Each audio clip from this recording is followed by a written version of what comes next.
Hocamızın qonağı siyasi şərhçi Vəli Əlibəyovla. Vəli bəy, xoş gördük sizi. Hər vaxtınız xeyir. Vəli bəy, elə ilk olaraq diqqət yetirmək istəyirəm.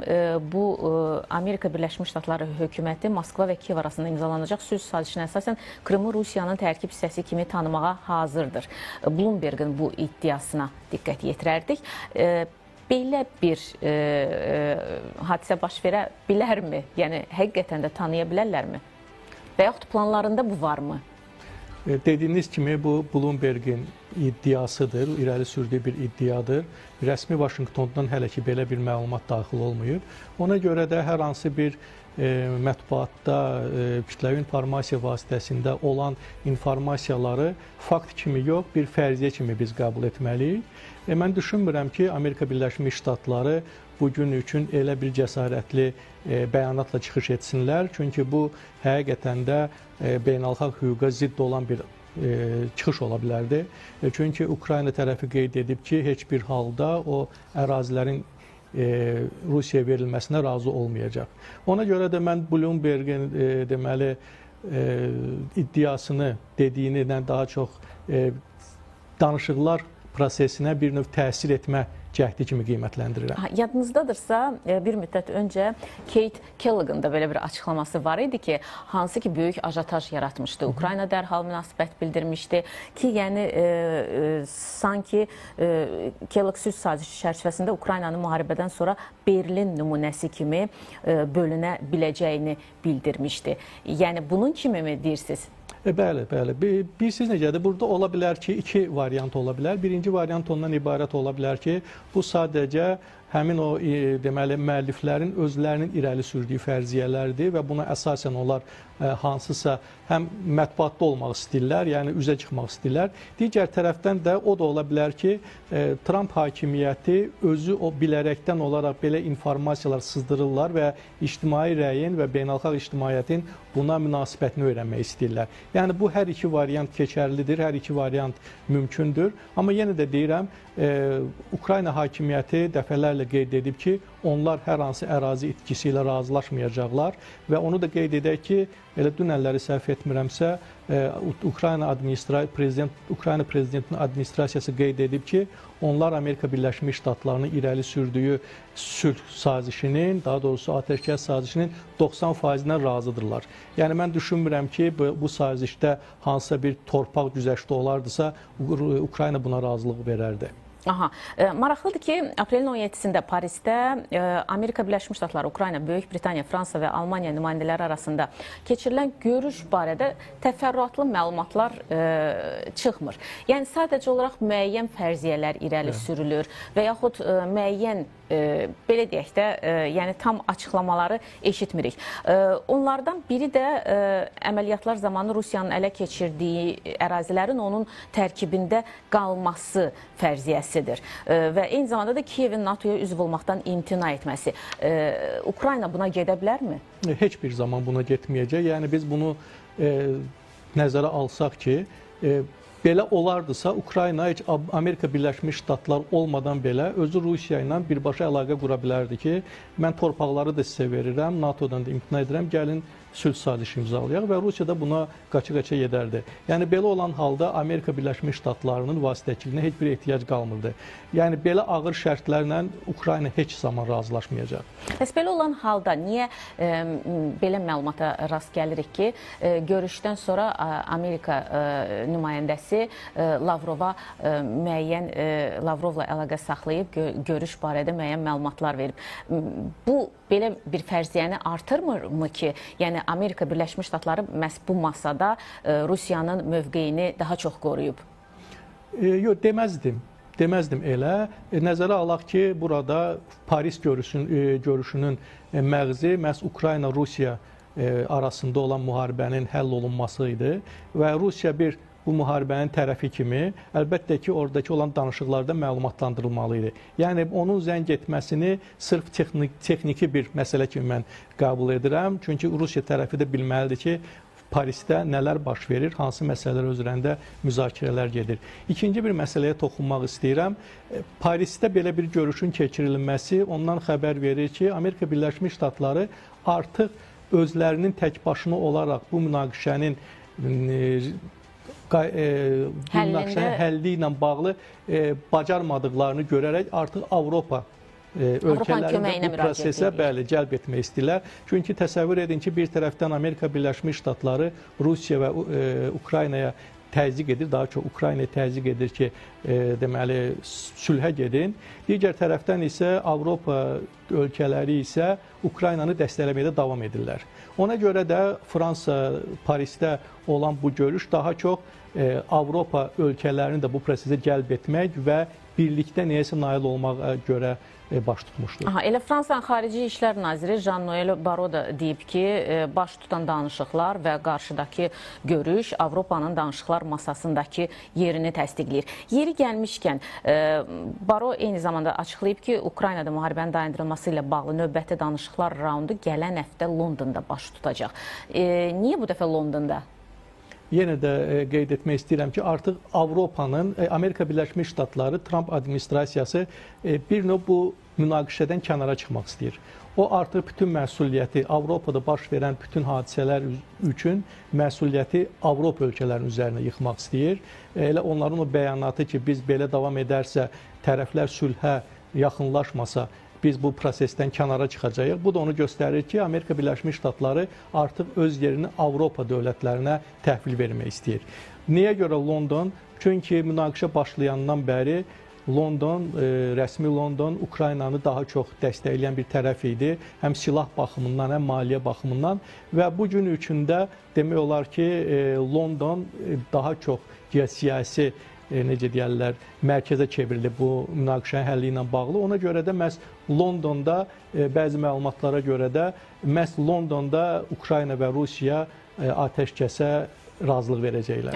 Bu arada biz xəbərlər eşidirdik ki, Rusiya əlini bir qədər möhkəm tutmağa çalışır. Müəyyən itirdiyi Kursk ərazisində olan ərazilərini geri qaytarmaq üçün həqiqətən də xəbərlərdən belə aydın olurdu ki, bir sıra mövqelərini geri qaytarıb və xəbərlər də indi gəlir ki, Ukrayna silahlı qüvvələri çox böyük itkilər verməsinə baxmayaraq bir neçə döyüş qrupunu Sumi vilayətindəki Yunakovkadan Kursk vilayətinin Aleşniya ətrafına köçürməyə çalışır və məqsəd də nədir? Ukrayna ordusu Rus qüvvələrinin məhz Sum vilayətində irəliləməsinə Yunakovka, Loknya və Belavod qəsəbələrini işğal etməsinə mane olmağa cəhd göstərir. Yəni, burada qüvvələr nisbəti necədir? İndi bilirik ki, Ukraynanın yardımları bir qədər zəifləyib. Yəni, Rusiya mı hələlik üstünlük qazanmaqdadır? Biz bunu müşahidə edirik. Ukrayna bəs necə? İstədiyinə nail ola biləcəkmi? Çox düzgün vurğuladınız. Ukraynanın əsas məqsədi ondan ibarət idi ki, əgər söhbət sülh sazişinə gedəcəksə, onun əlində də Rusiyaya qarşı hansısa bir təsir rıçaqları olsun və Kursk vilayətində irəliləməsinin bir çox səbəbi olsa da, onlardan biri də məhz bu idi.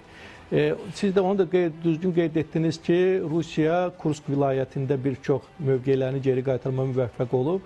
Xatırladım ki, bu da o zaman baş verdi ki, Amerika Birləşmiş Ştatları Ukraynaya göstərdiyi yardımın qarşısını aldı müvəqqəti olaraq və eyni zamanda deməli, müəyyən məlumatların ötürülməsi, kəşfiyyat məlumatlarının ötürülməsində fasilə verdi. Rusiya da bundan istifadə edərək hücuma keçdi və itirilmiş müəyyən əraziləri geri qaytarmış oldu. Mən deyərdim ki, bu özü Amerika Birləşmiş Ştatlarının Ukraynaya bir növ təzyiq vasitəsi idi ki, biz bunu etməsək, siz böyük məğlubiyyətlə qarşılaşacaqsınız. O ki, qaldı, deməli, ümumiyyətlə prosesin gedişatına, bəli, Ukrayna tərəfi düşünür ki, əgər sülh danışığı, əgər masalar üzərində torpaqların, yəni hazırki status quo-nun saxlanılması olacaqsa, o zaman biz də çalışdıqca daha çox torpaqları əldə edək Rusiya tərəfindən və son nəticədə bəlkə də biz bunun, necə deyərlər, dəyişməsinə nail ola bilərik. Bir məsələyə də toxunmaq istəyirəm. Rusiya Barents dənizi ilə bağlı 2007-ci ildə Norveç, Finlandiya, İsveçdə imzalanmış sazişdən çıxmaq qərarına gəlib. Yəni, Rusiyanın bu addımı, adı çəkilən bu ölkələr üçün nə ilə nəticələnə bilər? Əslində, belə bir vaxtda, belə bir addımın atılması, yəni bir çox fikirləri ortaya qoyur.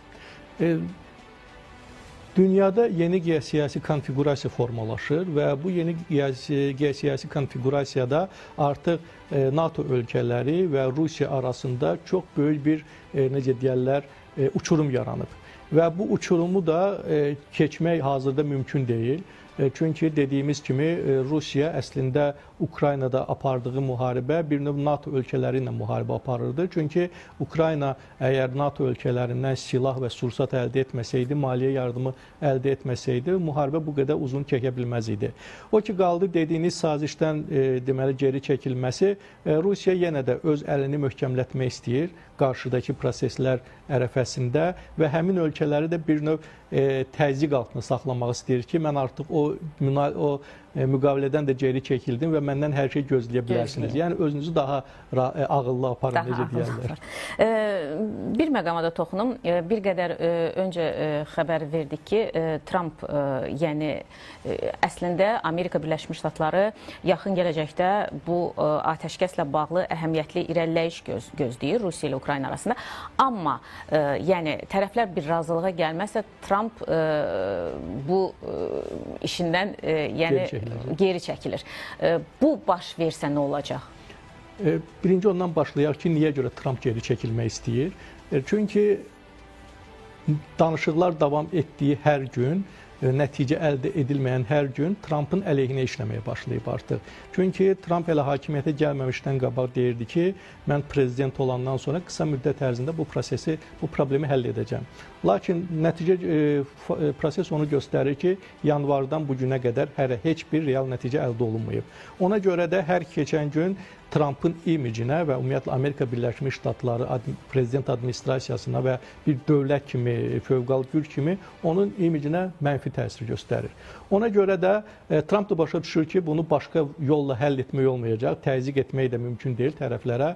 Çünki Ukrayna, burada ən zəif bənd Ukraynadır və o düşünürdü ki, məhz Ukrayna təsir etməklə, təzyiqlər göstərməklə buna nail olacaq. Ancaq o görəndə ki, bu da alınmır, artıq geriyə çəkilmək istəyir və onu da qeyd edim ki, yəqin ki, bunun üzərində texnoloqlar işləyiblər. O bunun üçün çox gözəl bir variantdan da istifadə edir. O bunu strateji geri çəkilmə kimi yox, bir növ məsuliyyəti daha çox bölüşdürməyə deməli həll etmək istəyir və qeyd edir ki, bu məsələnin həlli daha çox Avropa ölkələri üzərində düşür. Avropada stabillik, Avropadakı hansısa problemlərin həlli sırf Avropa ölkələrindən asılı olmalıdır. Və o da bu vaxta qədər çox əziyyət çəkdi. Ona görə də onlar geri çəkilmək istəyir. İkinci bir məsələyə toxunmaq istəyirəm. Bununla Trump göstərmək, sırf artıq ABŞ seçicilərini göstərmək istəyir ki, onlar artıq yeni mərhələyə qədəm qoyurlar və nəticəsi olmayan hər hansı bir problemlə çox məşğul olmaq istəmirlər. Yəni ki, əvvəlki hakimiyyətlərdən fərqli olaraq onlar daha praqmatik yanaşma sərgiləyir və əgər biz bu prosesi həll edə bilmədiksə, bizim başqa işlərimiz də var. Biz daha çox öz fikirlərimizi, misal üçün ABŞ iqtisadiyyatının dirçəlməsinə, ABŞ vətəndaşlarının həyat tərzinin yüksəlməsinə və belə şeylərə sərf edəcəyik. Amma ki, daha müharibənin həlli ilə bağlı biz bunu bacarmadıq.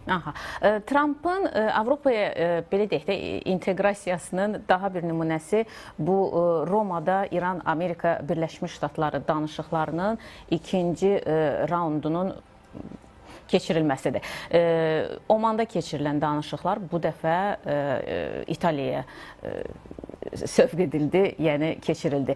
Niyə? Burada da inteqrasiya eləməyə çalışır. Yəni bu məsələyə də hardasa Avropanı cəlb eləməyə çalışır.